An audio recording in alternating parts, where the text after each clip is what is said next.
Well, I really don't know how to start, because if I hadn't been for Sister Gladys, we would not have known who Brother Branham was. She was a member of my husband's church, and she kept telling him, you need to see this man. And I think it was Middletown, someplace along, I don't know my years anymore, but that was the first time we had gone down to actually hear him. I'm not a night person, so anything on at night, I just don't do. But this was a night meeting, so we went. And we heard him speak, and you know, you always have doubts when someone says you've got to see a man. You just hear this man one time, and you know he was sent from God. There was just nothing like it. I saw people line up in healing lines that would go through, and your first instinct is like, is this really happening? And then when you see somebody throw away their crutches, their canes, or can hear again, you know this man was sent from God. That's right. Amen. Never once did I ever believe he was anything but a prophet. That was vindicated from the first time I heard him. And believe it or not, we just kept going back and back and back, and I thought, we're doing this every night. Yes. And then we began to go down to the church, and at the church, it's an altogether different feeling at the church. Different spirits. It was very humbling. And then to hear them, they always sang, Only Believe, and then he would come out, and just a hush would come over. That was one thing about the church. You knew it was time to worship. And then, when he would speak, of course, we always had to fight for a seat. I mean, there was always a line outside. You went to church an hour early just to get a seat.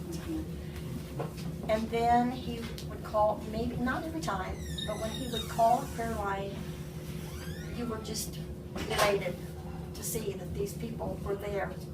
And I remember one time there was a little baby, maybe 4 or 5 seats down from me. And the mother was just crying and crying over this. She wasn't a baby, she was a little toddler girl. And Mom says, I didn't get a prayer card. She says, and my child's blind, and I want her to be able to see. I'm not an emotional person. I don't cry very easily. But I began to cry for that little baby. And Brother Branham had the line almost through, and all of a sudden he just stopped. And he pointed, he says, there's a baby back there. That baby, and then told what was wrong with the child that had caused her eyesight to go away. He said, take her home, Mom, she can see. Praise the Lord. It was fantastic. I don't know what overcame me, but I just thought, nobody is ever going to take this away from us. And then I had really a lot of trouble with Father, Son, Holy Ghost baptism. I think everybody knows my story. I could not get that. So I don't even remember where we were, what hotel, but he came to the room. He was going to get me set straight. And I bet he talked for maybe 20 minutes, and I still couldn't see it. So finally, he just took a piece of paper. He said, Sister McKinney, if I write down a check here for $1,000, and I signed it, Mom, he said, can you take it and cash it? I thought, no. And he had to go through all 3 stages, maybe daughter, maybe whatever. He said, it has to be the name.